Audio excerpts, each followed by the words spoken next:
both, both, both, both, both, both, both, both, both. What with my lady boss? Lady boss. Pop, pop, pop. Lady boss. Ils sont là dans le studio. Lady boss. Yeah. Lady boss. Lady boss. Pa. Lady boss. Pa. Lady boss. Pa. Lady boss. Lady boss. I eat shit, golul do def clean shit. Encaissé I milkshake, balak tutti wake it. Man la for ma gisti, yekti du mo toch wit. Chop kat to MC Lachi Gambi. I'm a bad bitch. I'm a bad bitch. Monopolize game bi jox len desin. Bul jay fit, lady boss the best deal. Microphone ak beat, max MC rek dama koy kill. Tegle samay tank dog ci trône bi do ma jéggi. Di ma gis sa xol di bon, xam naa lu la metti. Loo fi natt perte tank mank fi doo fi teggi. It bu dem beneen bi ñëw leer na doo ko weddi. Boss. Both. Boss. Both. Boss. Both. Boss. Both. Boss. Allez, vous l'avez bien compris, 99.4. Lady Boss. Lady Boss. Kokoy OMG. Lady Boss. For le Steady Record. Lady Boss. Watch out. Lady Boss. ODB, ODB, ODB. Brapa. Brapa papa. Lady Boss. Brapa. Brapa papa. Lady Boss. Brapa. Brapa papa. Lady boss. Brapa papa. Brapa papa. Lady Boss. Lady. You're a lady. Lady Boss. The kind of boy that you're a lady. Lady. You're a lady. Lady Boss. The kind of boy that you're a lady. Lady Boss. Hey, merci beaucoup, Lady Boss. Hey, my man, Olivier. Yeah, what's up, girl? What's up? Hey, je suis très content tey ngeen ñëw fii ci studio bi, ça me fait super plaisir en tout cas. Bonjour à toi d'abord, OMG Lady Boss. Nuyu naa la Olivier, di nuyu sama gars yi crew ak followers waa Didi Record ñoo fi teew tey rap wolof mu rap. Jaajëf Mr. Follers, what's up man? Yeah, what's up Olivier? Naka mu nekk? Mu ngi cool. Hey Mr. Crew, est-ce que yaa ngi fi? Yeah, maa ngi fi. What's up man? Mi ngi cool. Alors tey da ngeen jël seen kër, seen label, seen studio ngeen ñëw toxul ko fii. Indi ko King FM ci émission bu bees bi nga xamante ne rap wolof la tudd, c'est du nocturne. Chaque ajuma dañuy def face to face, maanaam artistes yi jéem a waxtaanal seen bopp. Donc interview bi tey yéen a ko nar a lijjantil seen bopp. Loolu dina koy waat. Yeah.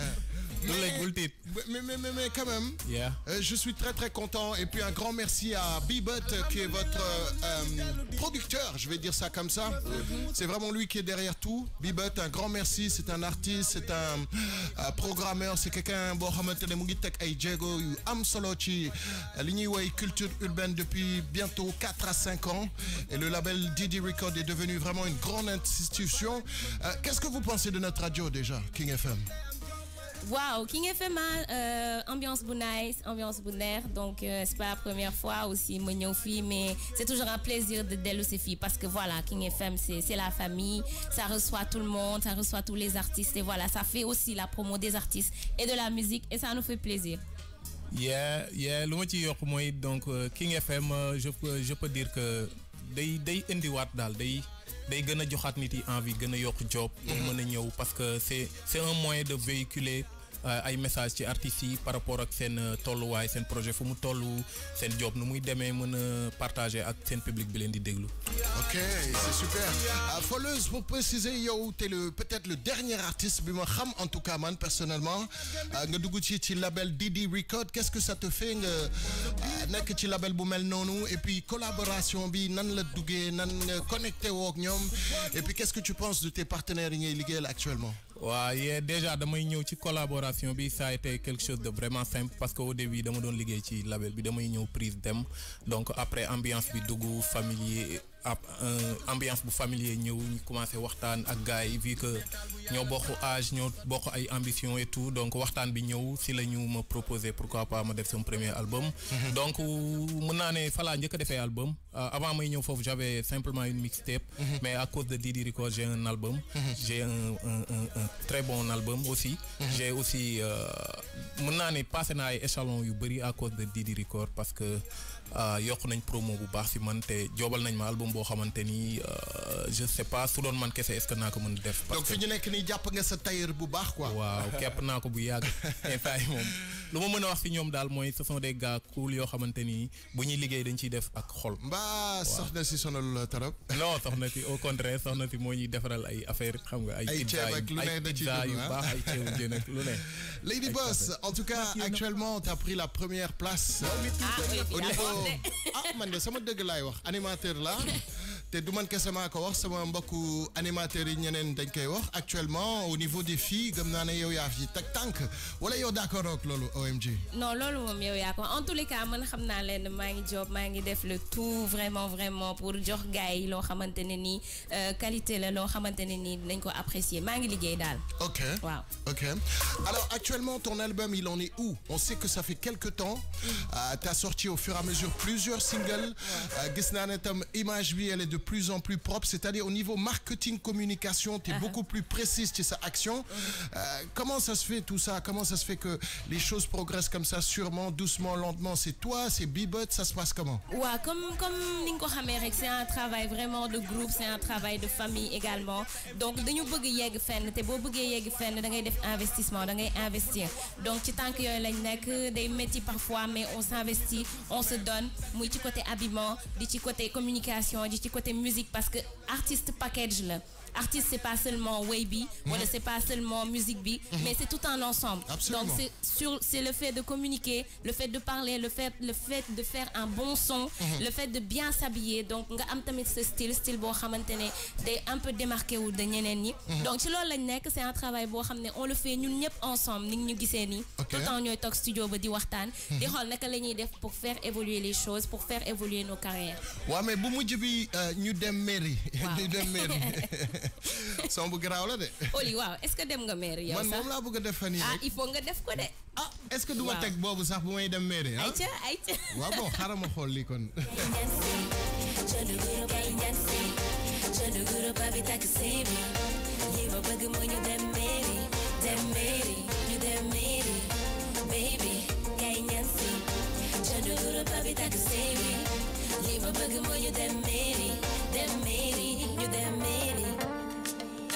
Okay. Olivier jot na nga dem mairie. OMG damay dem. Jot na. damay takki. grand boubou 3 pièces ak goro. li mbëggeelu mu mën a jarul di wax ndax yow mi xam nga. laajuma ay milliards. kilo goro nga am jabar. King FM. kon léegi lan ngi xaar. ñun jigéen say mooy suñu taar. ba ci gëj a taan ndax yow. xol bi dëgg naa ndax yow. yéen di reetaan ndax yow. namuma greffage ndax yow. falew ma maquillage ndax yow. jot nañu mariage mak yow. baby kay ñaan si. jënd guro babi takk seebi. li ma bëgg mu ñu dem mairie. ñu dem mairie. baby kay ñaan si. jënd guro babi takk seebi. li ma bëgg mu ñu dem mairie. ñu dem mairie. yaa ngi dab sama bànneex. di faj samay aajo. xam di def li la war. boole woo dara coow. waaye am na lu des. ñu dem mairie. ñu dem mairie. nouveauté. ñu dem mairie. ñu dem mairie. King FM. Ok, genre, boss. Boss. Boss. Boss. Boss. both. Baal ma tey ko foofu. Waa léegi xam nga émission bi le principe c'est vraiment yéen gérer seen bopp donc je vous laisse discuter là. Ah waaw ay ñu commencé ñu tàmbali tey animatrice nga ma bëgg a def. waaw xam nga kii Leuz moo mujjee yegg si fa Leuz. waaw doo ko jéem a présenter OMG gars yi rek ñu xaw a naan mooy kan wala. waaw ok d'accord y a pas de souci donc ñi ñuy déglu ñu ngi leen di nuyu OMG la tey ci microphone bi donc di shout out ma man Olibi donc am fi ñaari invité muy Foleuz ak Kromandi Mori Foleuz borom philosophie borom siyaare donc waaw Foleuz nuyu naa la. waaw Oumy maa lay nuyu di la bégee di la siyaar di la jox sa wàccuwaay. waaw léegi dama lay bàyyi rek nga présenté wu auditeurs yi wax Foleuz mooy kan fan la jógee vraiment lan mooy liggéeyam aussi. waaw ok gars yi maa leen di siyaar. Tu sais quoi, elle s'exprime super bien OMG. Elle peut faire journaliste dafa ay liggéeyam la doy nga war liggéeyam la. waaw. dama la bëggoon jàppale quoi. acca vas-y. ci premier tontu bi quoi. acca tontu. waaye da nga naan bon maa ngi nuyu ñëpp man la Foleuz aka ex boy mbedd. waaw nouveau boy appartement. waaw ndax dégg naa dafa tekki daal. ok dafa génne album léegi bàyyi na mbedd bi léegi. ok gars yi kon man la Foleuz xam nga ex boy mbedd xam nga boy appartement ak oto bu tooy waxal waaye. gars yi maa leen di bëggee di leen siyaar xam nga. leen wax ni Foleuz benn artiste la bu jógee Thiès. di dund Dakar di dund Gorée dëkk Gorée. di liggéey di record depuis quelque temps ça fait bientôt 2 ans ñu ngi job ñu job album bu tudd lu tekki di jar bu génn le 14 juillet bi passé def nañ conférence de presse bi et tout à Thiès donc album bi génn na physique ñu koy jaay 3000 génn na tamit digital mi ngi ci iTunes bi mu ngi ci plateforme yëpp légal yëpp de téléchargement mi ngi foofu waaw leneen li mooy instant yi nii ñu ngi waajal promo album bi instant bi nii ñu ngi waajal promo album bi xam naa après tabaski parce que booy xool bi mooy première rajo King FM mooy premier pas bu ñu def pour wax ci projet bi. donc te ñu def ko ak plaisir tamit xam nga. c'est normal ñu def ko contentement boo daas tànk yi pour teew parce que xam nañ ni King FM donc c'est une rajo boo xamante ni. instant yi gars yëpp ñu sont à l'écoute di déglu xam nga donc. jot nañu waxal waay. waaw. waaw Oumy kon noonu la demee daal Foleuz noonu la demee. kon noonu ma bàyyi la kuru.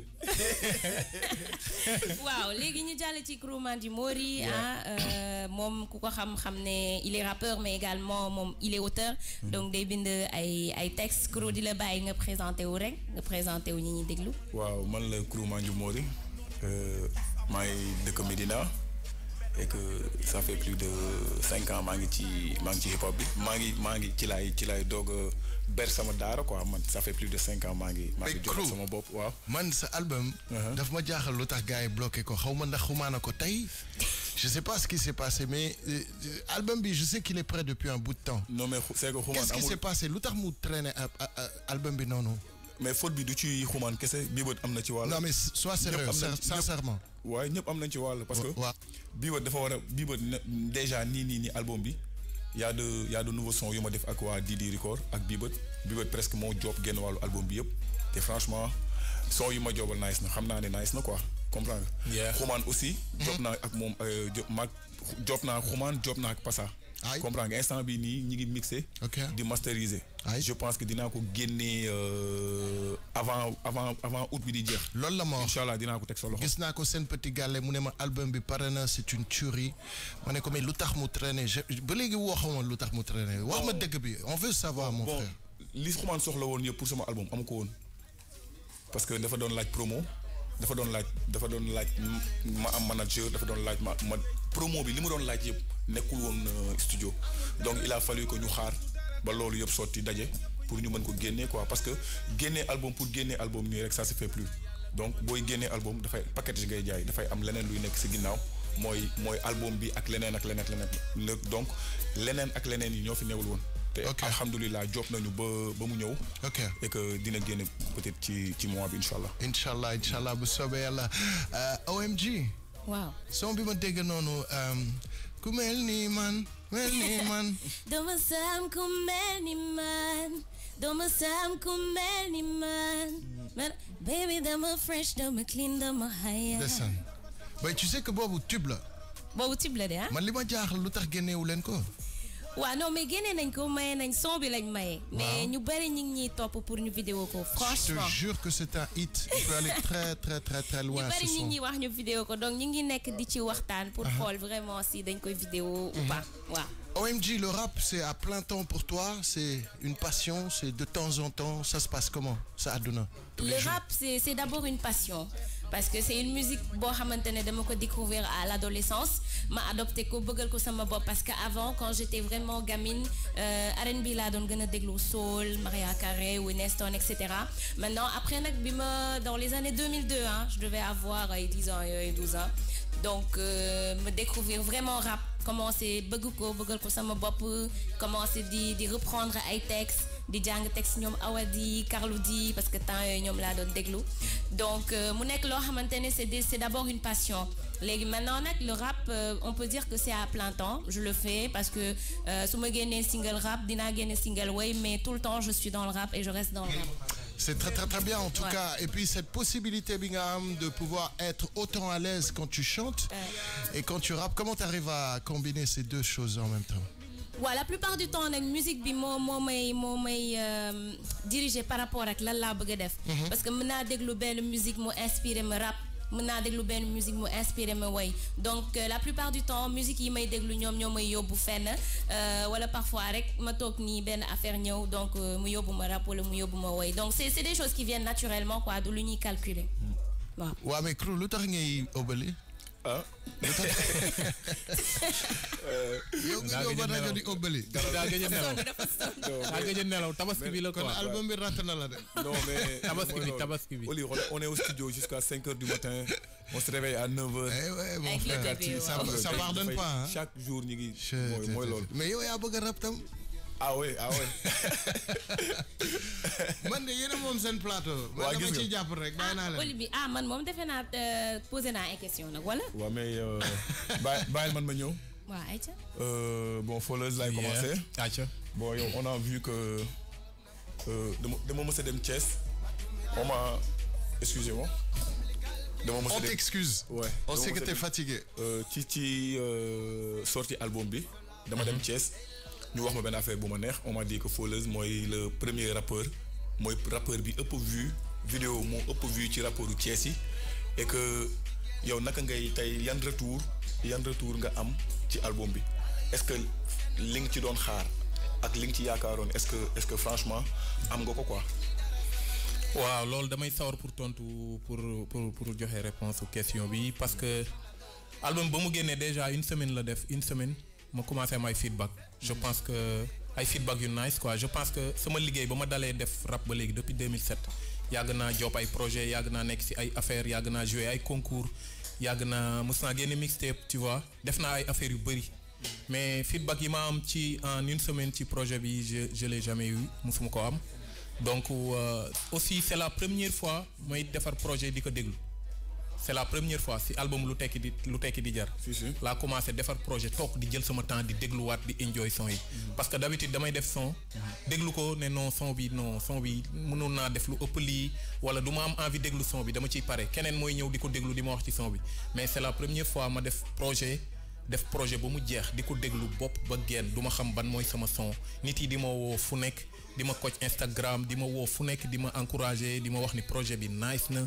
di ma wax ni bii mooy seen son ay nit di jël seen temps di ma expliquer man lan laa bëggoon wax di comprendre message bi parce que booy liggéey yow xam nga nu mu demee déjà yaa ngi job sa projet xam nga nu mu demee liggéey bi dafa metti il y a beaucoup de sacrifices yoo xamante ni dañ koy def donc en retour bu nit nekkee ci àll ba nekk ba Fuuta wala ba Kolda di gis message yi di sentir li ngay def li nga ci doon bëbët yëpp mu lay woo di la encourager donc je pense que côté boobu am naa ci ay feedback yu nice te projet bi commencé gu ma benn promo ci projet bi à part une vidéo bu ma defoon bu tudd Siyaare c'est tey mooy première fois ma def émission wax ci projet bi depuis lors maa ngi ne tekk bàyyi projet bi di dem ñu pousse CD yi digital bi tamit di def yoonam donc nice projet bi alhamdulilah xam nga ci li nga ci doon yaakaar waaw ba pare projet bi tamit genre nan laa ko mën a waxee des fois damay tiit ndax mën naa defaat projet bu mel nii quoi instant yi si problème yooyu laa nekk. mën nga lu ko raw ndax dinaa mën a dépasser lii quoi parce que projet bi qualité bu amul fenn la côté musique. master son. lépp dafa nice donc je me dis que est-ce que bis dina ñëw ma def projet bu gën a garaaw li. ma tontu la waaw ma tontu la. waaw ma tontu la. waaw bul mos a waxati loolu te bii ba ne fi. ma xool foofu Jean tuuti. waaw léegi. oui ma. dañoo am benn gain bu tudd Lamzo depuis Côte d'Ivoire nee na il est très très content ci émission bi mu ngi leen di suivre. am na tam Khadim ma xool Khadim bi nga ma dindil Khadim Diop. seen écran ngi noonu ah vous pouvez. des fois waaw ñu ngi leen di bëgg waaw capp gars yi Mamadou Sow. Mamadou Sow Moustapha Dramé Pape Diop Laye GFM. waaw gars yi ñu ngi leen di bëgg. Amadou Koundoul. Diop Seydou Lamine Faye ñu ngi leen di bëggee ñëpp a ngi ci biir. Alors une autre petite chose que je voulais savoir bëgg naa nga wuy ma très honnêtement ci loolu. ce deal ak Bibot lan la Didi Record da nga signé artiste dañ la fay caché comment se passe le deal est-ce que tu as reçu de l'argent pour ça. kan man kan laay waxal. ok pour man yaa ngi fi turu sax non au fait Didi Record sincèrement parler Olibi Didi Record sincèrement on n'a rien signé. Sincèrement, donc yo, tu fais ça comme ça. Non, attends, je réponds à la question. Attends, on n'a rien signé. Tu sais, avant de me donner enregistré foofu tout le temps. Comprendre nga. Mais dañ dem ba créer benn ambiance bu amul fenn. Ok. De tel biba dañ déggoo de telle sorte que mënuma woon je pouvais pas m'en passer de lui mënuma woon dem ci beneen studio di parce que y avait tout là-bas pour man. Donc si loolu noonu lañ démarré ci base yooyu la ñu waxtaan ne pourquoi pas ñu job benn album. ma wax leen lu ma bëgg ci album bi ba xam naa ni j'ai confiance en lui parce que booy liggéey ak nit nga am ci moom confiance rek déjà progressé ngeen dara gënul fort confiance dara gënul fort nga gëm nit nga gëm liggéeyu nit.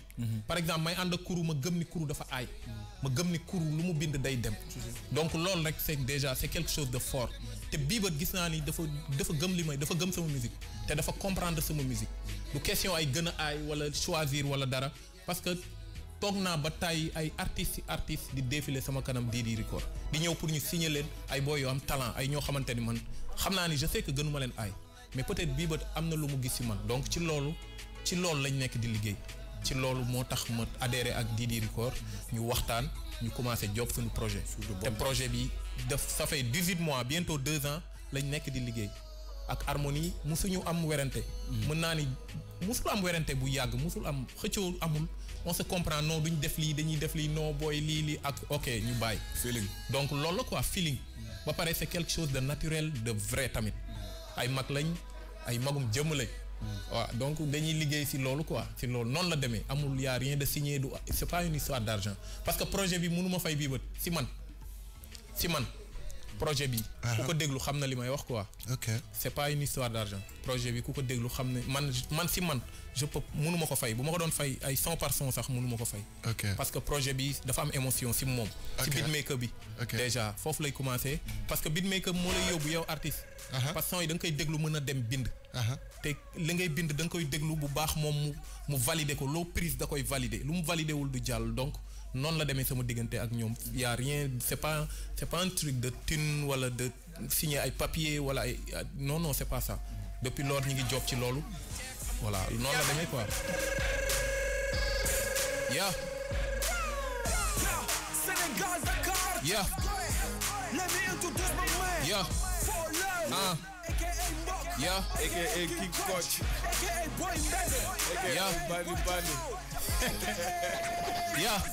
Thiès amul géej ñaata MC laa fi public bee ma push ata MC ñoo ma bokk bul ma musa dégg lu ni mel flow bu dis gann xeeñ xunnu ni sa douche mer dang si mer taalal gaab toog si doo am dara fii yow la job si jom fu la fayda carrière bi daa am ay cloud kenn du ko dindi gisuma fi lu dul ay cloud Gloria mooy Messi benn la fi luy ndayu ngeen di xëccoo king bi tama ne fii papay kan nga may saf ku jóge copie ki la indi philosophie bi mooy OG di pédale man jomb naa sànni pik sama first bar man ko am ci kaye topic kon teyel sa big man li may bind gën a sadik yow di bu pare man egg naa c'est sur King FM. gis te regg naa man dama gore mais fekk ma Medina Chef guy ray bi la jéggi naa yow for love who got the microphone nigga who got the microphone nigga who got the microphone nigga who got the microphone nigga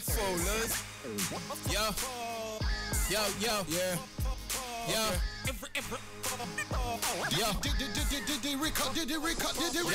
sama jikko foog ni nga kikonk ba ñu daje tito waaye tey da daa onk yaa fi ne di bëri wax da ngay lem dem toog maa la mën ak sa label yëpp doo am toog yow nii la demee ñëwal soo ma ñeme foowee sa best MCs ngay gis ne dama dof microphone bi nga yor di duul man maa ngi kuuru roof Cees bu doon lugaloo woowee ma nit dof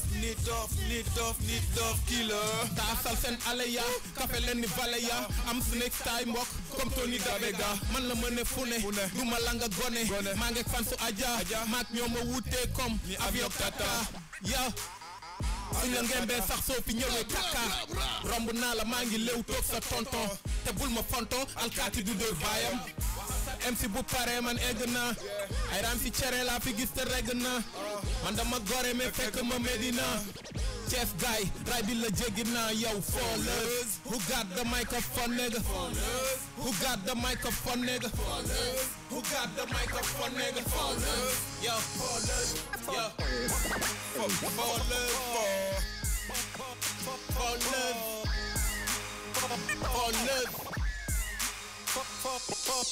waxa sa MC bu pare man egg naa ay ram si cere laa fi gis te regg naa man dama gore mais fekk ma Medina Chef guy ray bi la jéggi naa yow fallers who got the microphone nigga who got the microphone nigga who got the microphone nigga yo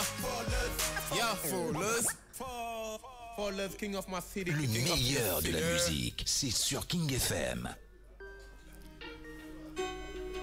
Yeah.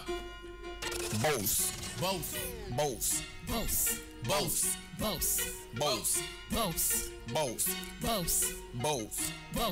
Yeah. Boss. Well, with my lady boss. Lady boss.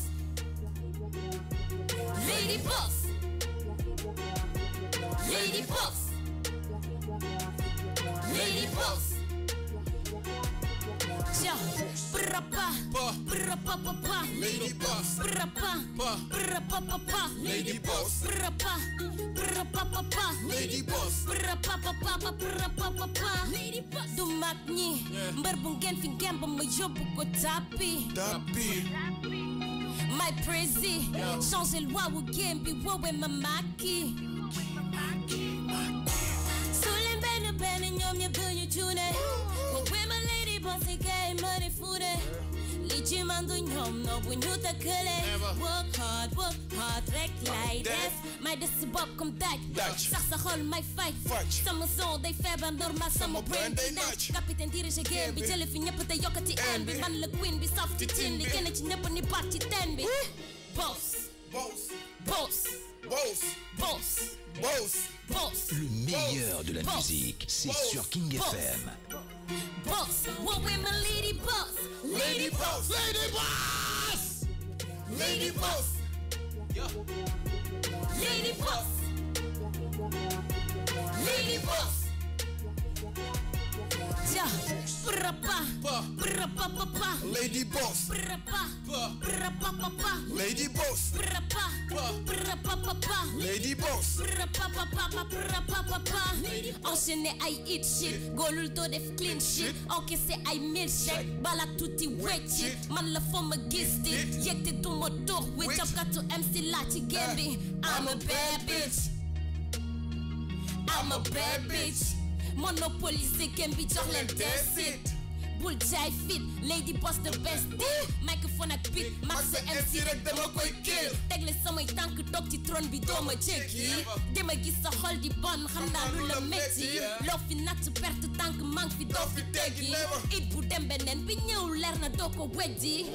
Boss. boss, boss, boss, boss, boss, boss, boss, boss, boss, boss. Well, with my lady boss, lady boss, hey, lady boss, lady boss, yeah, lady boss, lady boss. Okay, brapa, brapa, papa, the lady boss, brapa, brapa, papa, the lady boss, brapa, brapa, papa, the lady boss, brapa, papa, brapa, papa. You could Mayday, lady boss a kind of voyage. You could Mayday, Mayday. You could Mayday, lady boss a kind of voyage. You could Mayday.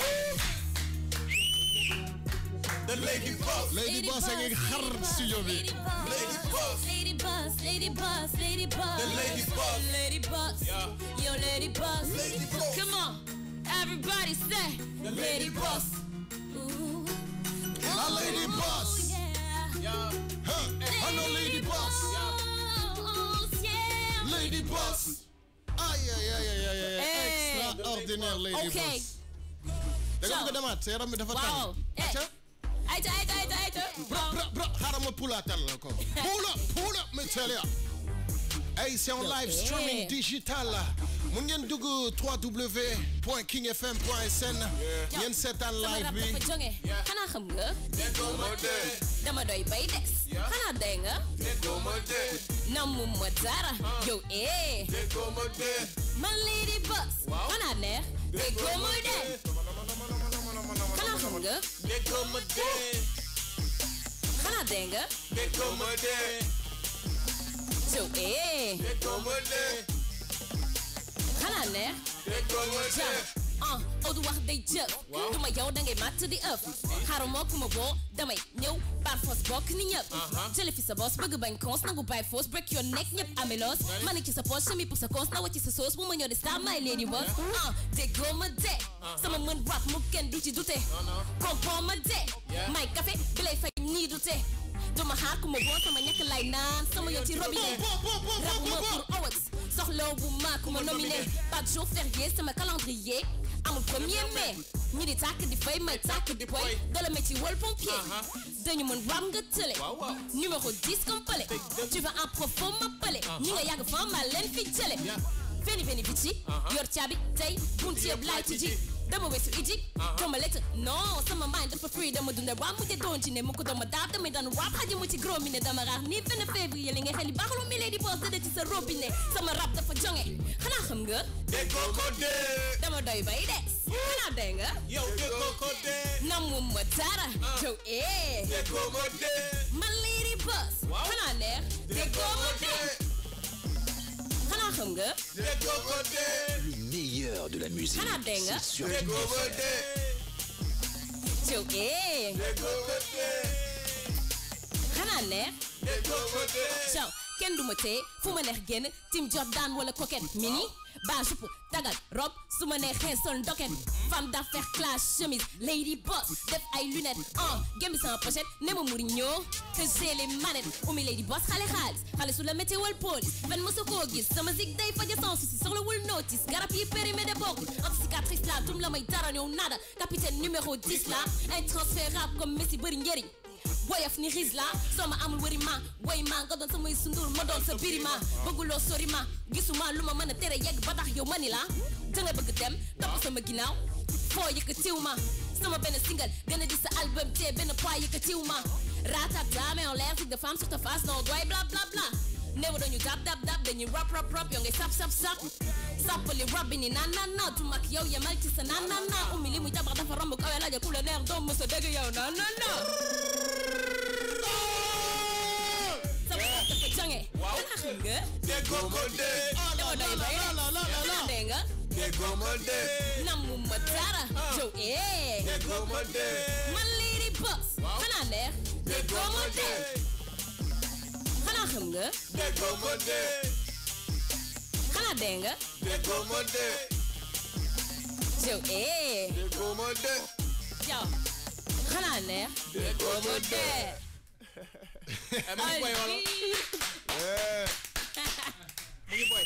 dafa war a cool. dama bëgg a laaj benn laaj nii. mais OMG grosse performance quoi. OMG yaa ngi rëq ndigu yenn rappeurs yi ma xam de. non grave il faut poser question OMG tamit. waaw dafa ma bëgg a poser question. mais en fait dafa war a am fil conducteur nag. man de jaaxal non dafay am fil conducteur man duma liggéey ci désordre. del roof premier bi Seera Fall. Adja laaj naa la ñëwal. laajal sa laaj ñu xool question am la bëgg poser moom crew. non dama laaj Fawlez les questions Fawlez a répondu il restait Oumy. waaw après ñu dagg ko mais dama ne sama émission dafay am fil conducteur. waaw. donc mënuma liggéey ci désordre quoi. waaw kon xaaral ñu defar fil conducteur bi. y a pas de problème mais ñun suñu fil conducteur wax naa la da ngay roof premier bi rek. Seera Fall rek. kii mooy Sarmada général Sarmada. général. mais sama gars yéen a ngi bàyyi seen émission bi sedd de yéen a moom antenne bi. ok bon Fawlez laa laaj léegi mooy damay ñëw ci Oumy. bon Oumy on a vu que depuis 3 ans. man ci laa la xam. dama la jël en cours. parce que ba ma lay xam fekk na nga commencé def musique. et que t'étais dans le rap. yaa ngi woon ci game bi. te y a même pas 2 ans yaa jëloon meilleur artiste. du meilleur defe naa année bi passée. yaa ko jëloon félicitations ci loolu aussi. merci waay. di la laaj. par rapport ak dañu gis benn je sais pas mot bi du bouleversement mais. benn nu ñu koy woowee. changement daal benn changement bu un peu radical. par rapport ak de hip hop bi. à ce que tu fais là. comprends nga te maa ngi lay féliciter sa vidéo bi. benn fan la def am 50 000 vues. merci waay loolu moom c'est à saluer ñu tàcc ko. ma ne ko benn fan. waaw. benn fan ñu nga am ci 50 000 vues. waaw ñu ngi lay féliciter. merci mais dañ lay laaj. lan moo tax. nga jógee de point A. ak de à point B. comprends nga xamoon nañ ne déjà mënoon nga way. mais dañoo gis affaire bu grave quoi da nga jógee ci hip hop bi. ñëw dal ci afro bi. te franchement tu le réussis depuis nga commencé ko. te bëggoon naa nga ñëw ci loolu pour leeralal Sénégalais yi ak sa fans yi nga xamante ne dañ la xamee woon lee. xëy ngay def lii donc Sénégal fii lépp looy def. Les gens ont tendance à te demander pourquoi. Donc, c'est vrai. ba pare surtout damay wax tuuti ci sa question surtout Sénégal tamit boo nekkee ci benn affaire di ko def rek pour ñoom fa nga war a yem di ko def également aussi donc tey waaw OMG comme ni nga ko waxee ku ko xam ko ci woy tamit xam ko ci rap donc sama premier son yi nekkoon ay son wu rap donc il était temps que ne aussi public bi découvrir kan mooy OMG te bon on a fait de telle sorte que ne public gu rap bi xam na OMG diggante 2012 ba 2015 ak bon 2016 quoi à partir de 2017 ñu commencé nag di travailler ci beneen affaire boo xamante ne day permettre ñu découvrir OMG grand public bi plutôt découvrir OMG donc loolu moo waral rek style koti bi te également dañu nekk di prôner li nga xamante ne mooy suñu yëf ñu wane ko lu ñu moom ñu wane ko donc koti afro la mais boo gisee dafa différent ak afro yi ñuy dégg dafa am sabar am suñuy instrument am yoo xamante ne vraiment Sénégal la jógee te ci tànk yooyu lañ nekk di dox ci loolu lañ bëgg wan nit ñi looloo waral changement boobu noonu am mais OMG est toujours dans le rap boo ko gisee sax Boss Lady bi wane ne ko vidéo bi juste après koti am nañ Boss Lady après ñu ñëwaat ci afro bi OMG daal ñaari côté yëpp la muy chant di rap mais lan mooy ñëwaat après. mais lii di ñëwaat inspiration bi moo la yóbbu rek fenn. donc tey sama inspiration mun na ma yóbbu feneen mun na ma yóbbu ci salsa. mun na ma yóbbu ci dancehall mun na ma yóbbu. justement OMG mais temps yi dama dégg. pharmacie yi nekk Sénégal. waaw. somnifère de cette fois quoi parce que waykat yi nelawatuñu quoi.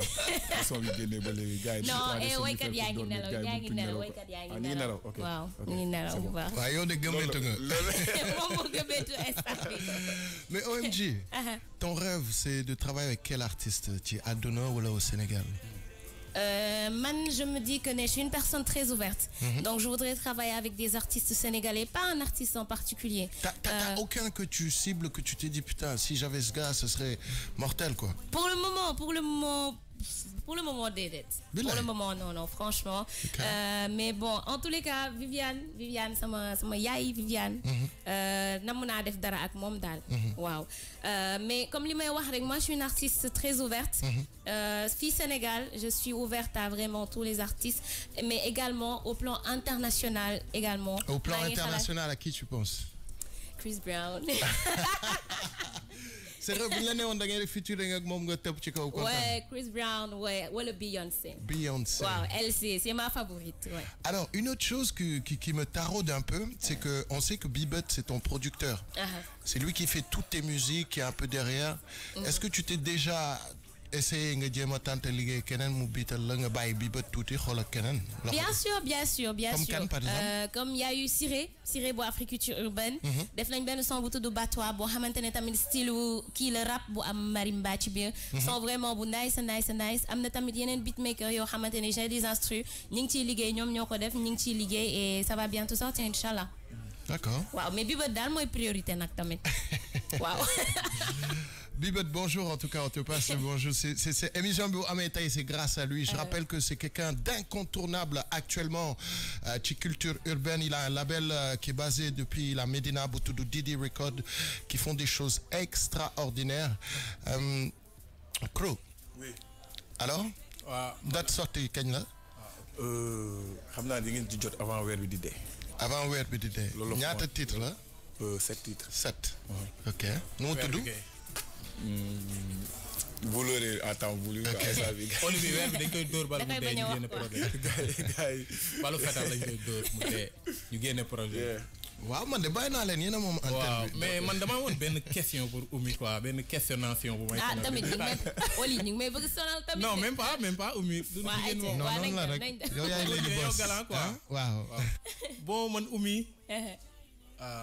Tu es forte car macha allah. baat bu rafet la am moom macha allah. ay nga trop. léegi man lu ma jaaxal mooy. ça fait 4 mois. xaw ma 5. Oumy ay it lay enchaîné mayul gars yi nooy. loolu tamit war nañ ci wax de. barki yàlla ba pare Olivier. waaw Oumy. day jékki-jékki dugg xola ci afro bi laal tuuti mbalax yu saf. ñëpp kontaan man looloo ma ci yem. mu jékki-jékki xola. may la Lady Boss bu wow koŋ. maa la wax li léegi lan mooy projet Oumy te kenn du wax coow di jib am wuy ko. Oumy wul. allo.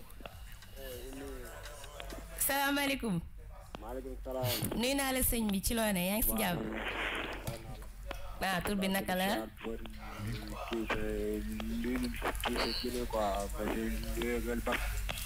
Babs Babs waaw loo ñu bëggoon wax nag waa Didi Record tey ñoo fi teew ak fan ngay wootee tamit. waaw mais su fekkee rek bon son yi ngay teg daal nice na. jaajëf merci beaucoup. nice na trop surtout tamit kay di la bàyyi xel quoi. merci merci. di la bàyyi xel tout le temps daal. maa ngi lay jaajëfal di la remercier bu baax a baax. looy wax sama gars yi nag crew ak. oui Baf. allo Baf. siyaare Baf. Baf da nga ne ñu ngi lay bàyyi xel di la bàyyi xol xel la war a wax. waaw si non. da nga juum quoi. xool bët wala xool dënn. xool wala xool. ñaar yëpp la waaw. Babs naanaan na. non nii dañ nekk di la kaañoo quoi. non kaañoo ma ko Babs loolu la dafa ne lay bàyyi xel di la bàyyi xol ma ne ko non Babs ne dis pas ça. parce que am na ay xol yu bëri mais yokk ñu xol. waaw vas-y. en tout cas daal franchement parle yéen ñaan ñëpp bon waaw ñoo leen di koy félicité jaan mais bu baax. merci beaucoup bon li ngeen teg naaj na aussi. waaw mais daal lenn rek laa leen di ñaan quoi mooy bu bàyyi quoi. incha allah. mais Babs fan ngay wootee Babs. bon man nag maa ngi wootee si kii quoi fan. non kay fee laay woote quoi mais Babs mënoo ma wax fan ngay wootee nga may ay xaw ma fan ah. ñaari tali. ñaari tali ñu lay bëggee. waaw di bëggee waa ñaari tali yëpp. waa ñaari tali yëpp. waaw wuy ma Babs ñaw bi mat na ak tabaski bi pare nga. waaw gaan mbébi. yow ku mën a lekk yàpp nga ni ma la gisee nii. gis nga yaa ngi rey de. mbébi. waaw. day ñëw incha allah. mais Babs kontaan nañ ci woote bi de ça fait super plaisir. jaajëf. Fadilou Koli ñu ngi lay bëggee. waaw Pape Diop Live FM. waaw ok gars yi nekk si line bi yëpp. di waaw bëggee gros big up joxal gars yi ñu bëggee tuuti gars yi quoi. ñu ngi leen di Pape Diop Live GFM di la bëggee bu baax a baax maa ngi gis message yi merci beaucoup à toi lay Pokora sama gars yi mun ngeen def noonu 88 628 99 90. Lay Pokora sama waa ji maa lay bëgg bu baax a baax. ñu ngi leen di bëggee gars yi. sa waay yaa ngi ci antenne bi dugg nga de. allo. allo. yeah. salaamaaleykum nuyu naa la. waaleykum salaam ONG. yeah naka la tur bi naka la. waaw nice. Leuz Paco from Tekki Gang. Paco bëggee Tekki Gang Papa Ndiaye. waaw mais naka la baay. góor got ñu ngi lay siyaar. waaw góor naka mu gañ. waaye Fall cool mbokk. waaw mais foofu mu ngi cool ah. mu ngi baax ah. merci. waaw yéen a ngi wàcce foofu ah. waxal waay. Kuro mi la. ma ne ko tuuru na. waaw.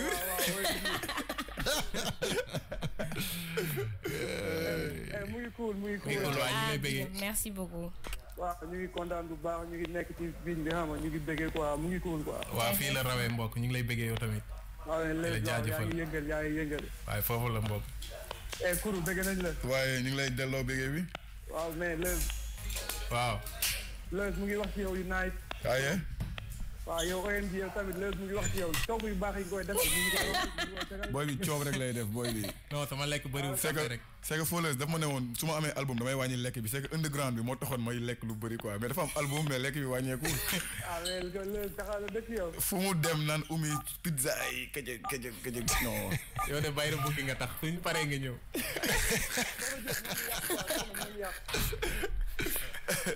soxna moo ñu yàq. waaw mais Pape mi ngi cool ñu ngi kontaan ci woote bi. nee na soxna moo ñu yàq. waaw di la bëggee tamit waaw. ñu ngi kale ci King FM mu ngi cool quoi. mi ngi cool waaw di la bëggee bu baax a baax. le reste yaa ma gën a xam ci kaw ci kanam. jaajëf merci mbokk. kii daal de.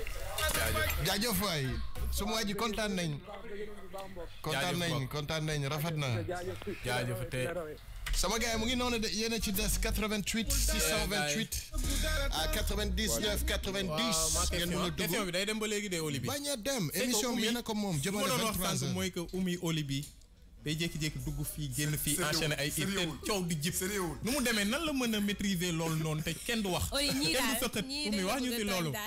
it yi ngay enchaîné nu mu demee noo koy dundee. it yi ngay enchaîné di ko tegle loolu dafa raar. d'habitude artiste bu génnee benn son bu def it. day xam nga day nekk foofu di dund ak moom mais yow da ngay def it lempage bi nekkaat si leneen.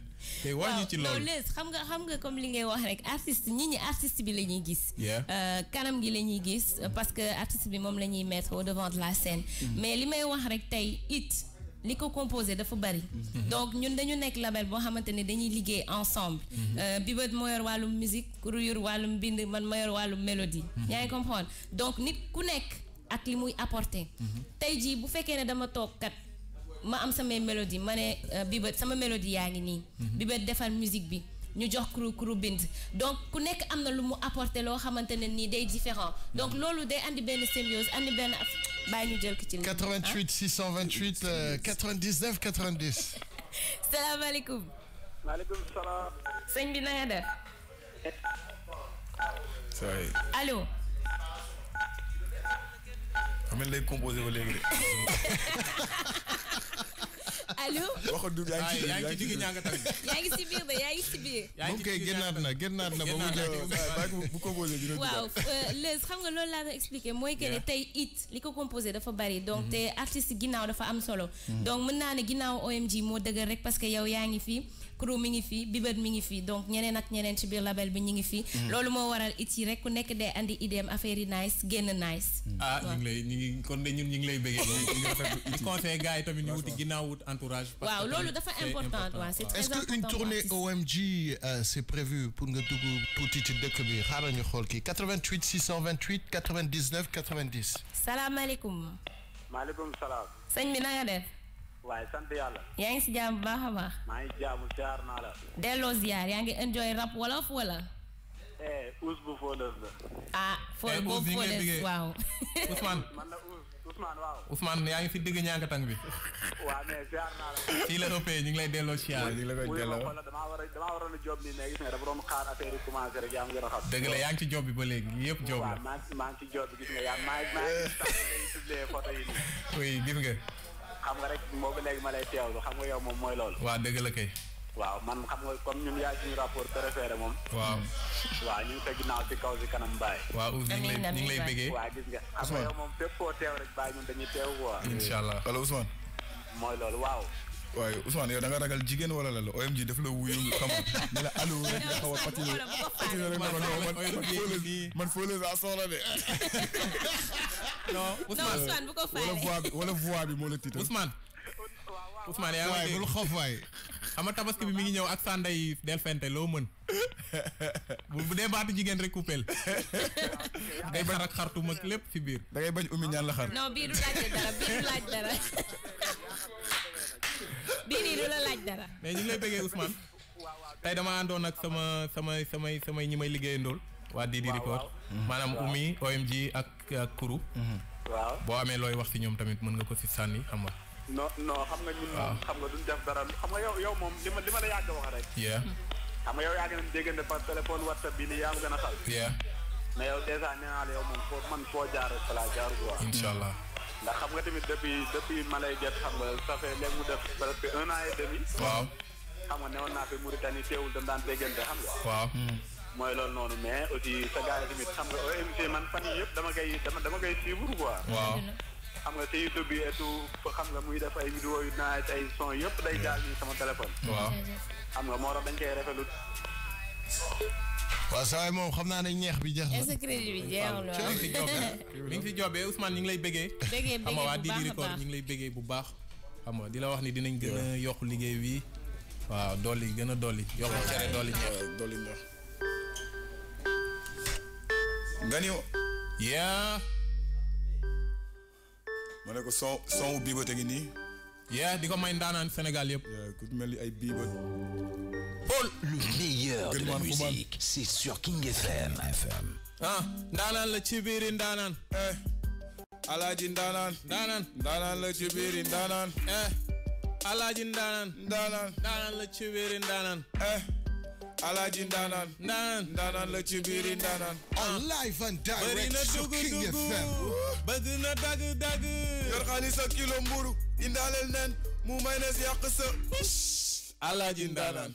ndaanaan la ci biiri ndaanaan. King FM. fu mu jame génn ñëpp dee. li muy kamba ku ci dugg dee. gel yi nee nañ moo koy corote. te jeeg ji moom moo leen di forote. forotewul noonu daf leen di maase laajal ñi koy seet si bu minuit passé. defkat bu mu sël kalaate mën nga ko doubler mais doo ko dépassé. c'est que ndaanaan nag moom dafa bëgg a gel. non gel yi ñoo barde ci ndaanaan. ubbi na saalu karaate. kon du fa jàngale lu dul écarté. acteur yi ginnaaw. musóor bi naaw. ñiir yëpp la saw. kii dafa graaw. alaaji nag yaa ngi caw sa xiir nga fi lu ne kenn ñëwu fii jiñ la biir. pilil di lendemain dégg naa la leen di jox buñ fa fanaane chaque matin. alaaji ndaanaan. ndaanaan la ci biiri ndaanaan. alaaji ndaanaan. ndaanaan la ci biiri ndaanaan. alaaji ndaanaan. ndaanaan la ci biiri ndaanaan. alaaji ndaanaan. ndaanaan la ci biiri ndaanaan. bëri na dugg bëgg na dagg. yor xaalis ak kilo mburu indaaleel nen mu may ne yàq sa. alaaji ndaanaan. ndaanaan la ci biiri ndaanaan. jëlal. Le meilleur de la ni musique. shooting këram geli dugg ak génn. kon yes. juddoo Dubai yaroo Dubai moo tax Dubai leen. kon yes. organisé shooting këram gel yi dugg ak génn. kon yes. juddoo Dubai yaroo Dubai moo tax Dubai leen. kon yes. ndaanaan du samba mais ñëpp la bàcc ku dugg ci wàññam mu xolli sa laaj. Live and direct. tiri déglu sa laaj. bëgg na bëre te am na gàllaaj. takti kat bëgg petit camp. cuxu pare teg la ba. bëgg xale bu am 18 ans. ëf sa bougie jox la cadeau bu pare. compo ci sa. ndaanaan ak bëgg. sañ sa solu génn charme. lu fi yëngu rek mu calme. kilifa la fi incarné te alme la mu mën a leen désarmer. gaare oto jam la son waa lii du Sadio Mané mais dina la yaali. de lay vuvuze la fi ba Russie. loo wax mu ni pas de souci. orga surde këram geli duga génn kon yes. judo Dubai yaro Dubai moo tax Dubai yéen kon yes. organisé shooting këram geli dugg ak génn kon yes. judo Dubai yaro Dubai moo tax Dubai leen kon yes. kooku mooy alaaji ndaanaan. caw sa xiir ndaanaan yëpp di Sénégal ndaanaan. Olivier bu dee ndaanaan nga yaa ngi ci biir. wala boog. dundu arbi ñong ndaanaan Olivier, est-ce que ndaanaan nga? Alaaji ndaanaan dënnu Armignon. Original ndaanaan. Original. Hong Kong ndaanaan. Adja ndaanaan yi tamit maa ngi la ko may. Hong Kong ndaanaan. Mais oui, moi. Mais Krou, t'as énormément de talent, Krou. Merci. T'es un très très bon rappeur. Góor góor la tudd. Du yeewu xaar mukk. ñafe lu mu bëgg ju lay tax mu sukk. du cogg du ñeñ ci alalu kenn. góor góor. maa bañ. waxal waay. léegi Olivier. maa bañ. Olivier. waaw. ñaata ndaanaan nga xam. man sama bopp rek. mais kese nga xam si ndaanaan. kese ak kon ndaanaan nga. kese. instant yii nii dañu nekk di def casting wut ndaanaan lañ soxla. am nga original bi. waaw. Gaza Hong Kong. Olivier rek ci ndaanaan. dara fay ko loolu. Dubaay nga yoroo. mais dañuy. Ok. Le meilleur de la musique, c'est sur King FM. Smile. Eh, waa Didi Record yëpp. waa Medina. King FM 99.4. Yeah, DJ Paul. Weezy. Ah. Pas nous égaler, on est sur le trône. Et sur le trône. Face à nous, tu perds le contrôle. Tu perds le contrôle. Impossible pour toi que tu nous détrônes. Yeah. Les reines dans le film, t'as le second rôle. Contrôle. Tu perds le contrôle. On est assis sur le trône. Contrôle. Appelle-nous Khaleesi. On est assis sur le trône. Contrôle. On a la couronne et on est assis sur le trône. Contrôle. On contrôle ce putain de game, on est assis sur le trône. Tu veux me détrôner? Va jouer à la poupée, arrête de déconner. Je contrôle le secteur, viens pas me tester, demande à Tarum, ton daron me connaît. Naturel flow, non j'ai pas picolé. C'est ce bar à la tienne pour te faire décoller. Reconnais, ma majesté, tu peux copier mais t'as du mal à coller. Aisément sur le trône. Tic au tac, les gueux tournent. Les pickpockets sont autour. Je finis mon apéro, place au vautour. Je suis venu, j'ai vu, j'ai vaincu, j'ai pris. Je contrôle le game, même le diable c'est tu. Pas de sécu, tu t'es fait m'adopter dans la merde, t'as besoin de cul. À part moi, y'a personne. Je mets le feu et ça charbonne. Va dire à Julien Lepers que je suis la championne, pas de question. King FM. Je peux pas nous déconner. On est sur le trône. Yeah. Trône. Face à nous, tu perds le contrôle. Didi Record. Impossible pour toi que tu nous détrônes. Yeah. Les reines dans le film, t'as le second rôle. Contrôle.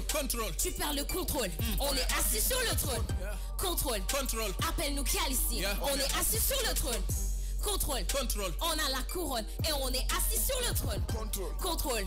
On contrôle ce putain de game, on est assis sur le trône. Sans moi ce game est comme une plage sans eau, désert. Une bulle sans pression, manque d'air. Crève, les lions s'en mêlent, le chien n'en déplaise. Évidente comme le feu en cas de fumée et braise. En mode recul, on ne fait que prendre de l'élan. Wahalwai. Esprit boumaillé, je viens pour casser les dents. Petite flamme, je suis la mère, viens faire le show, je t'éteins. Tu joues le fighter, on fait la guerre. T'es KO, si cher les points. Dès le départ, t'es game over. Pas try again, t'es un loser. Le meilleur de la musique, c'est sur Prends-nous King pour FM. un jeu genre roulette russe. Barrier, play bang bang, bye bye, petit gus. Bang. Tu peux pas nous égaler, on est sur le trône. Bang. Face à nous, tu perds le contrôle. Talk sur le trône. Impossible pour toi que tu nous détrônes. Yeah. Les reines dans le film, t'as le second rôle. Contrôle.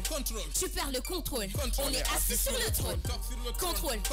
Appelle-nous Khaleesi. On est assis sur le trône. Contrôle. On a la couronne et on est assis sur le trône. Contrôle.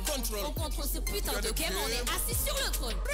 La reine dans le film, le reste comme du shit, je les fume.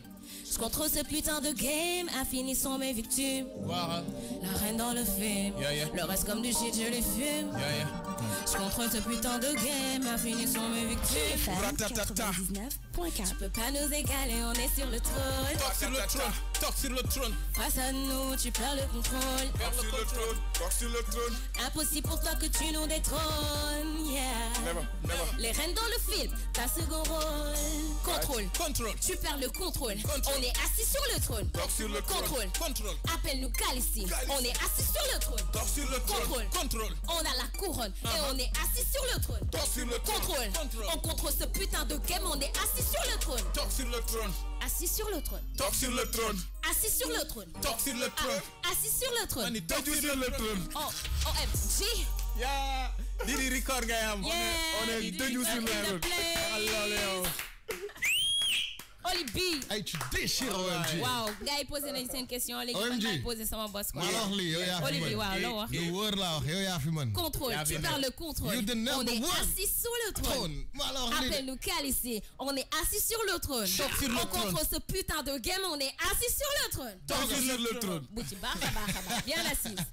OMG. Waaw. Lan mooy ce moment de détente lan ngay def da ngay sport da ngay lekk togg mad togg bilay mad hein mad dañuy concocter ay plat togg toggatu dañoo seetaan film livre mooy scénariste bi quoi mooy defar film OMG moo koy tourner ci micro-ondes non mais sérieusement OMG c'est quoi ta passion un peu tes loisirs tout ça regarder des films le sport c'est pas bon du ma ne c'est un loisir parce qu'il faut qu'on le fasse en tant qu'artiste pour am condition sur scène donc ça me passe-temps moi vraiment regarder des films ak toggantu quoi genre film drame joy horreur film vampire monstre affaire yooyu noonu quoi yooyu laay seetaan donc Jack l'Éventreur wala affaire yooyu waaw j'aime bien genre film yooyu mais aussi également film série policière yi mais kon ku sadique nga ay ñoom Sherlock Holmes hein ouais j'ai un côté un peu sadique nag mais loolu c'est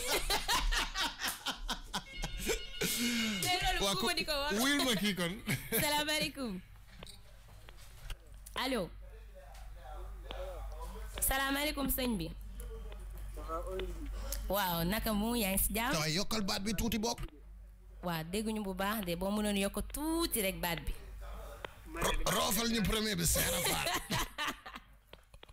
allo waaw ah gis nga da nga ko dugal rek Muhammad Rasulullah mu yokku baat bi mu ngi yokku baat bi allo oui waaw maa ngi lay dégg waaw ça va yaa ngi si jàmm ça va alhamdulilah ça va bu baax a baax waaw ñu ngi lay participer ah merci beaucoup naka guddi gi nag sant alhamdulilah macha allah mi ngi neex yéen a ngi yëg émission bi wala man kay tout le temps dama lay déglu même dama lay seetaan si télé bi da koy bàyyi xol loolu kontaan naa ci yow tur bi naka la tout le temps dama lay topp tout le temps Boubacar Sow Boubacar yaa ngi topp OMG mais bi ngeen da koy bàyyi xol dañ lay tooñ wallaay wax yàlla ma tax may wax yaa gëm nañ la Boubacar kontaan naa torop ci yow fan nga dëkk fii Dakar wala Fouta ndax Fouta bëri naa fa ay fans de dem na dommage dem na xam ngeen kii qu'est-ce que vous en pensez un peu kii Les Diwane ji la déedéet déglul kan la ah Les Diwane ji mais sama gars yi seen noppi fan ngeen ko dugal déglul kii kan la Les Diwane ji ah doo wax ci micro bi vraiment wax nañu Les Diwane ji wil ma ko salaamaaleykum ça va na nga def la première dame à entrer la première fille à entrer oui l'honneur est pour moi oui waaw kon naa bàyyi xale góor yi honneur accueillir la ci plateau xale yi bàyyi ñu wax xale yi waaye crew pas ak xol xam nga sànq dafa am ku la crew pas ak xol de dafa am ku woote nga war a wax ak moom mu ragal nga naan ko xar mais damay ragal kii laaj ma xar bàyyi ma passe ko foofu waaw man damaa géttu xar ça va soxna si waaw waxal waa soxna si yokkal ñeex bi tuuti roofal ma Seera Faal bi rek roofal ma première bi yokkal voix bi tuuti dégguñu la Mamita comment tu vas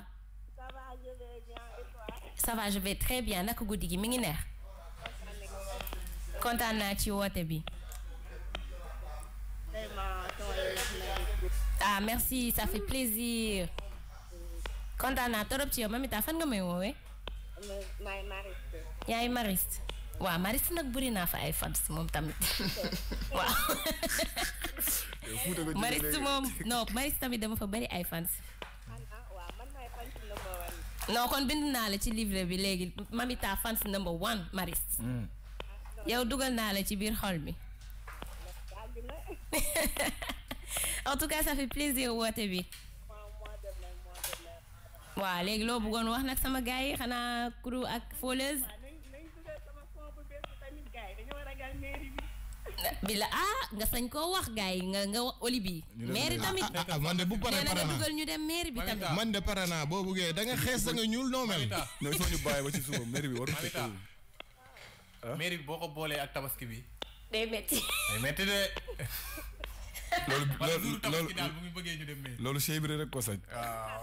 c'est rafal. ñi promotion bi lañ bëgg daal ci tabaski bi. waaw xam naa loolu moom la ñuy bañ mais garaawul buñ ko jënd ren dinañ ko jënd déwén rek. ça c'est sûr. Merci beaucoup à toi Mamita. Et à toi aussi. Gros bisous et un gros big up. Allez, super, merci beaucoup, Mamita. Mounian Def comme mom. Le numéro, c'est le 88 628 99 90. L'émission touche un peu, hein, Gane? Qui du Leuz Diwane ji Olivier. Leuz Diwane ji dama leen doon xaw a boo xamante ne nii ñëpp ko xàmmee. dama leen doon xaw a kii tuuti rek xam nga. bay OMG tey neexal ngeen émission bi ah. il faut ngeen wuyu yéen ñaar. sama gars yi neexal ngeen émission bi de tey. Olivier joxal waaw xaaral ma ubbi rek mais 10 minutes moo ñu dese de. 10 minutes gàtt na de. 88 628 99 90 aywa. kooku daw na de. ah dommage. bon sama gars yi 10 minutes ñu style ñu freestyle wala ñu waxtaan tuuti. waaw man amoon naa question nag. sama gars yi. waaw. waaw crew Manji Mori. waaw crew Manji Manju. waaw parce que crew il faut que ñu laaj ko. dafa am ay laaj yoo xamante ne mënu ma ko xooli de. wil ba kooku ba xam. salaamaaleykum. allo. allo oui. salaamaaleykum. maaleykum salaam sëñ bi na nga def. sant bu wér alhamdulilah OMG. waaw OMG la de tur bi naka la. Mbomo Ndaanaan bu Fole bi. Mbomo Ndaanaan nag yow moom damaa dangaa bokk ci Alaaji Ndaanaan. Ndaanaan bu mag a ngoog nag ñëwal. waa dégg nga de. yee mbokk. waa naka waar baay. waay sant. waa lépp jàmm ñoo ngi rafetlu affaire yi. waaw ñun tamit ñu ngi lay bëggee. affaire yi nice na OMG. waaw lépp rafet na bii ba ñu ngi ziar ñëpp foofu noonu. delloo ziar. waaw yàgg nañ ci serveur bi nag def nañ fa temps benn Alaaji Ndaanaan. waay sa waay baal ñaax. Olivier la Olivier. ñuy jégalu. def nañ fa sax benn temps benn côté tamit. Olivier moo la ko bàyyi de. baal ñaax de. waaw yàgg nañ fa yow. nu mu demee noonu. promotion kii bi crèche bi dañ lay après ñu yónnee la tuuti crédit. waaw xanaa benn instant. mais bu ngeen ma ko yónnee dama koy woote waat waaw kon bàyyi ko ci biir rek. non mais Alaaji Ndaanaan loolu garaaw. loolu garaaw si moom tamit aywa yu tolli ala. waxal saawaay mu yokk 10 minutes yi dafa ndaw yow. waaw waxal ak moom Olivier yaa ngi dégg. waaw. dafa guddi foo ngeen remercié. waaw kon bàyyi ñu tàllal rek. defuñu fi 5 minutes sax mën a jeex. dinañ ko ne inshallah waaw dëgg la de Olivier. c'est que OMG dafa war a tukki waxu leen ko mais dafa am benn concert bu mu am Londres donc dafa war a jël avion moo tax. avion bi day xaar. OMG ñun waa Gorée la njëkk pont depuis passage am bi bu mu fa yëngalee ba léegi. déedéet bu leen wax loolu Gorée dañ fay dellu si ak sorti album bi nii dañuy ñëwaat moom lu tekki di jar il faut ñu ñëw yëngal foofu wax gars yi tekki lu muy jar. Olivier kii di woote mooy original Ndaanaan moomu. bul déconné. doo ko foogee sax. yaa man. calme la def mën na déverner temps bi yëpp. cey. waaw loo bëgg. bàyyi li ngay def OMG xam nga la laa bëgg. waaw. benn forever yàgg la bu yàgg ba woon. wax nga lu garaaw. wax nga lu garaaw de. forever maa ngi koy xaar nag. inshallah maa ngi génn waaw. inshallah ñu ngi lay bëggee bu baax a baax. inshallah boo ko amul fii am ko feneen wala fa ca def. Foleuz OMG ca kaw ca kanam. jaajëf moom mais waxal ci kuru tuuti dégg nga kuru. kuru Manji Mori. Ndaanaan la. non kuru tojul fenn bàyyi mu sedd rek. na gën a nekk ndaanaan rek. na gën a nekk ndaanaan. kese loolu rek lañu bëgg. kuru dégg waaw sama forever nag maa ngi koy xaar. forever inshallah. bëggee bu baax. bëggee moom ñu ngi lay bëggee. jaajëf di bëggee waa Gàlle ñëpp ak waa Liberté 6 xam nga. ñoom aada gars yi nekk di déglu waa Gorée ñoom Fallou Bal ñoom Massar xam nga sama gars yi nekk scotché di déglu ñëpp sama gars yi waa Kër Baza ñoom ñëpp maa ngi leen di bëggee di leen siyaar ak sama waa Gàlle Gorée tamit xam nga gars yi nekk di déglu tout le temps Foleuz ak li ñu suivre ni waa Didi Record. mais c'est extraordinaire tey waa Didi Record da ngay ñëw on est presque bu ma juumul on est au moins 7000 vues à peu près. Sidi Gueye nuyu naa la bu baax a baax a baax. loolu tuuru na loolu. Lamine Dieng waa gars yi ñu ngi ci net bi ñu ngi wax de ñu ngi wax. Lamine Dieng ñu ngi on a des questions pour Kourou waaw acca vas-y. doo leen jël seen auditeur bi. jël auditeur bi. allo salaamaaleykum. allo. nuyu naa la mais tey daa mel ni góor ñi rek tamit ñooy woote de. non déggoo na góor bi yow. gel yi ñu ngi salon de coiffure ak fi ñu jaay tisi. gel yi ñu ngi aslem. maa ngi si jàmm. yaa ngi si jàmm tur bi naka la. Papa Am la from Tekki Gang. Papa Am ok. Papa Am from Tekki Gang. Tekki Gang. yow waxal waay góor got. wala boog. bisimilah yaa ngi ci digg ñàngatang bi. oui dal jàmm. nekk ci digg ñàngatang bi wóorul de. defal lu la neex kuddi yi ak feeguñ. dañ lay avalé de. defal lu la neex kuddi yi ak feeguñ. dañ lay avalé. waaw. mooy baax de. muy baax ah merci. oui. waaw umee ngi nii. si mais waa ji génn wax na dëgg de foo réew bi dafa war a dawaat léegi nii de ah. foo réew bi nii. koy wax ngeen lu garaaw. dafa yéeme nag. non fore bi da ngeen di bàyyi ba ñuy def kii lu tekki di jàbbi ci Gorée inshallah. album bi inshallah. waaw ñu defaat ko fa rek. concert de lancement bi ñu may leen ko live. waaw. oui. mais pourtant forêt bi mën nañ ko neexal de biwat mi ngi fii kay mën na joobaat bit bi léegi rek. waaw mais biwat mooy pas dëbb. waaw billaay. Paa am. tout est possible. kuru manji mori mi ngi ci loko yi fii nii. man kuru damay gaañ quoi borom xooli sa laaj. borom xooli sa laaj day xooli rek day gaañe de. si kuru damay il est dangereux kuru. ba laaj foog ñu koy xooli tamit de. oui waaw yoon la de. baax ci nokkos. mais nice na ñooy conspiré. jaajëf en direct de ah. jaajëf merci beaucoup. oui. ñu ngi kontaan. ñu ngi lay bëggee Pape. bon sama gars yi mu ngi noonu lu neex du doy. non Olivier heure bi dafa gaaw. xam nga 10 minutes moo ci des. xam nga ba léegi 10 minutes moo ci des. fi ñu ne nii kay ñu ngi ci 6 minutes sax. Mais vraiment, je tenais à vous remercier. C'est très très gentil de vous être déplacé. Dylan souhaite un bon courage chez Ligue B, bonne continuation chez Lingen Sobu. On sera toujours là, RFM, King FM, on est tous des partenaires. Et puis on attend avec impatience vos albums. Peut-être, est-ce que vous comptez peut-être vous produire quelque part? Koulen Bougou Setan, actualité, le mot de la fin pour chacun? Wow, comme li nga wax rek di la remercier également yow Olivier moom franchement yàgg nga jàpp ci hip hop bi donc yaa ngi nekk di def le tour pour que y a un auditeur. Tu le veux? Bien sûr. Merci. Les auditeurs ñooy priorité. Salaamaaleykum. Allo. allo oui. waaw sëñ bi na nga def. ça va maa duggoon sànq bi. Boubacar. moom la de. waaw Boubacar kon yow la affaire yi jóge sa xol quoi ba nga naan sa xol nga ko tibbee woon. kii mooy Boubacar Sow pour la jéeri. waxal. allo ma ne. waaw ma ne man depuis février. waaw. bi ñu invité Zik FM. waaw. Zik FM. man bi ñu teg si cassette côté yooyu man depuis boobu man maa ngi def topp à suivre. yow Boubacar kontaan naa ci yow fan nga may woowee fan nga nekk Dakar wala. exactement nii man Kër Massar laa lay. yaa ngi Kër Massar. mais Boubs dafa mel ni OMG am na lu mu lay def de. waaw nee naa la yaa ngi koy bàyyi xol wala yaa ngi koy bàyyi xel. yaa ngi fëlaale bàyyi leen jàmbur wala bàyyi li ngay fëlaale waaye Boubacar bàyyi li nga def. waaw Boubacar xoolal tontuwul leen sax. kon deme Allah Boubacar. waaw Boubacar. dégguma la bu baax. ma ne la sama crédit bariwul li ci des ba ma ne. waaw. mu jox la numéro ma. ñun daal maa ngi ci ginnaaw. waa léegi jëlal numéro kontaan naa ci yow jëlal numéro bi soo ci wootee di nga ma jot. 77 12 12 680. kii da lay tooñ 77. 48 449. 32. 449. 75. 449. 87 14. waaw kay.